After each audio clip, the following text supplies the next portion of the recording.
किसकी खोज में? शांति की खोज में। कहीं शांति मिल जाए। और जब शांति की खोज में आए तो घूमते घूमते वृंदावन में आ गए और यमुना के किनारे उन्होंने एक कौतिक देखा। कौतिक का मतलब एक दृश्य देखा, यानी जो नहीं होना चाहिए। क्या देखा? कि एक स्त्री है जो जवान है और दो बूढ़े पुरुष उसकी गोदी में लेटे हुए। नारद सोचने लगे ऐसा तो हमने पहली बार देखा है। अरे एक स्त्री है तो इसकी गोदी में छोटे बालक होने चाहिए, और यहाँ तो उल्टा है, बच्चे हैं बूढ़े और मैया जवान है। तो नारद बाबा को अचंभा हुआ और नारद बाबा सोचने लगे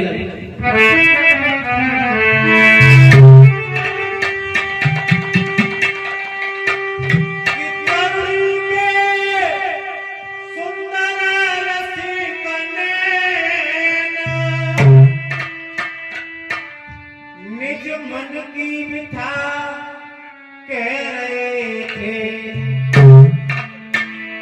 तो बूढ़े पुरुष बेखबर से उसके पास हो रहे।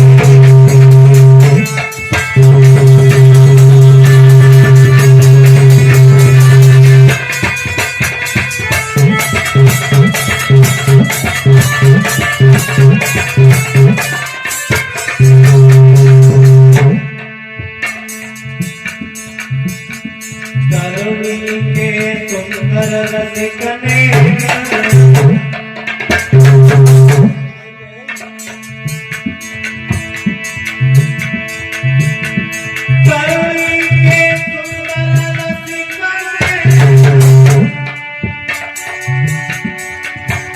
निज मन की मिथा कह रहे थे,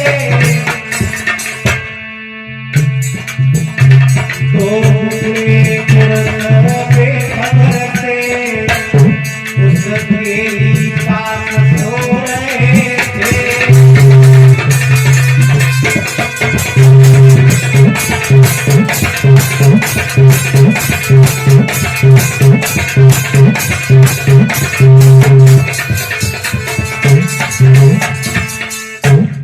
तरुणी के सुंदर रसिक नयन निज मन की व्यथा कह रहे थे, तो बूढ़े पुरुष बेखबर से उसके ही पास।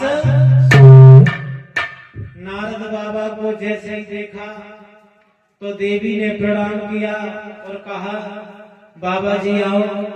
तो नारद बाबा एक बात कहने लगे, देवी एक बात हमें बताओ कि पूछो। आप रो रही हो और ये तुम्हारी गोद में तो बूढ़े पुरुष लेटे हैं, ये कौन है? तो वो देवी कहने लगी बाबा जी ये दोनों जो पुरुष दिख रहे हैं ना, ये कोई पुरुष नहीं है। बोले कौन है? कि ये दोनों मेरे बेटे हैं, ज्ञान और वैराग्य। और बोले जो मैं स्त्री दिख रही हूं मैं कोई स्त्री नहीं हूं। बोले कौन हो? मैं भक्ति हूं। भक्ति तो फिर तुम स्त्री का रूप धारण कैसे किए हो?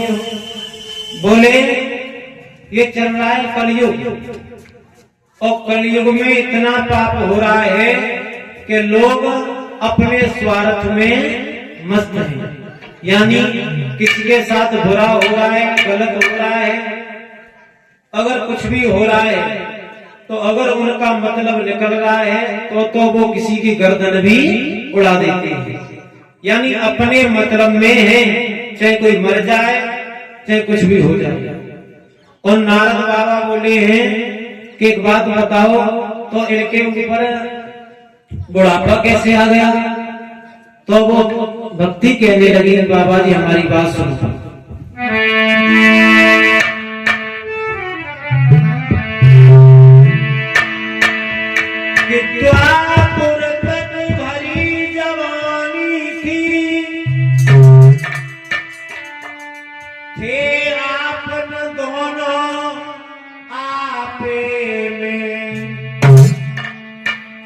लेकिन कलयुग के आते ही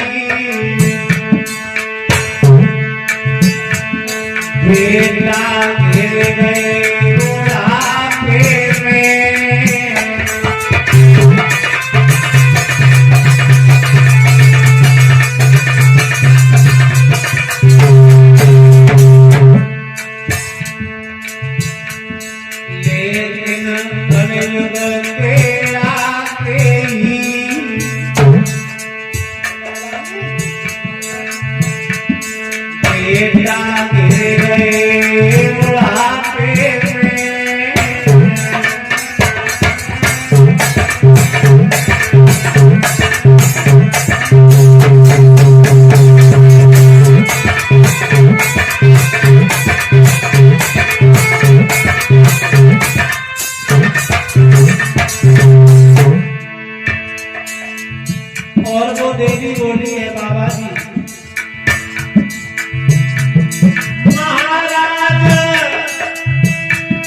पेटों पर इधर बुढ़ापा है,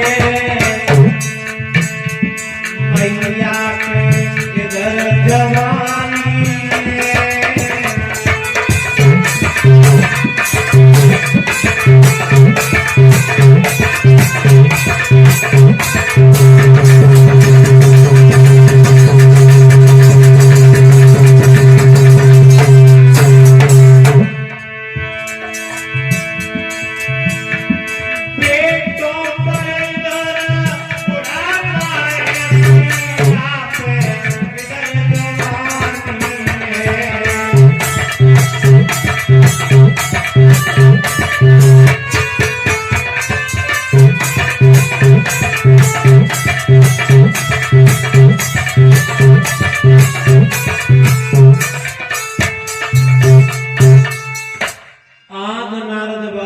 सारी कहानी बताई है और वो देवी कहने लगी, बाबा नारद, इन दुखियारों के लिए ऋषिवर करो सहाय, जाए बुढ़ापा देर से यह कलंक मिट जाए।